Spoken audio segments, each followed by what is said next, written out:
येथे जय शिवराय, इन्कलाब जिंदाबाद. माझ्या भारत देशावर प्रेम करणाऱ्या सर्व कष्टकरी कामगार, शेतकरी, शिक्षित, उच्च शिक्षित, बेरोजगार, क्रांतिकारी युवा बंधू आणि भगिनींनो, आज देश एका निर्णायक वळणावर उभा आहे. एका बाजूला प्रचंड संपत्ती निर्माण होत आहे, तर दुसऱ्या बाजूला कष्ट करणारा, श्रम करणारा कामगार असुरक्षित आहे.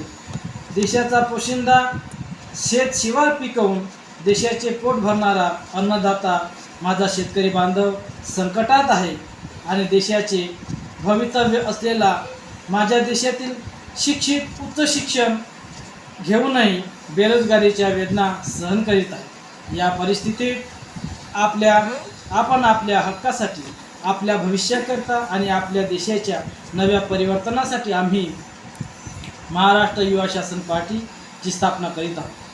ही फक्त एक राजकीय पार्टी नाही, तर श्रम, शेती आणि शिक्षण, कष्टकरी कामगार, शेतकरी, बेरोजगारांच्या, उच्च शिक्षितांच्या सन्मानासाठी उभी राहणारी जनतेची चळवळ आहे.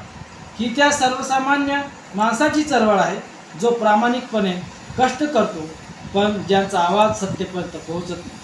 आणि म्हणूनच आपण सर्व क्रांतिकारी जनतेने, कष्टकरी कामगारांनी, उच्च शिक्षित, बेरोजगार तरुणांनी मोठ्या संख्येने या पक्ष स्थापना पत्रकार परिषदेत सहभागी व्हावे असे मी आपण सर्वांना आवाहन करतो. आपण या देशाचे मालक आहोत, फक्त मतदार नाही.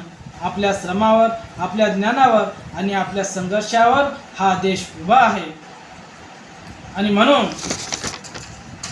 आता निर्णय घेण्याची वेळ आली आहे की आपण प्रेक्षक बनून मस्तीत आलेल्या प्रस्थापित सत्ताधाऱ्यांच्या अन्याय, जुलमाला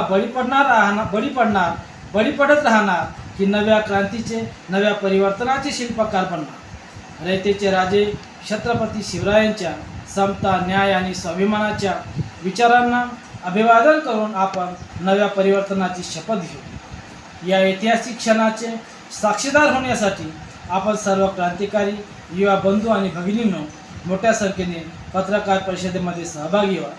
बंधूंनो, आपण संघटित होऊया. कामगार, कष्टकरी, शेतकरी आणि शिक्षित, उच्च शिक्षित, बेरोजगार यांची एकजूट निर्माण करूया. नवा विचार, नवा संघर्ष, नवी क्रांती आणि एक नवा पर्याय उभा करूया. जय शिवराय, जय भीम, इन्कलाब जिंदाबाद, सत्यमेव जयते. मित्र हो, मी प्राध्यापक आनंद सर आपणास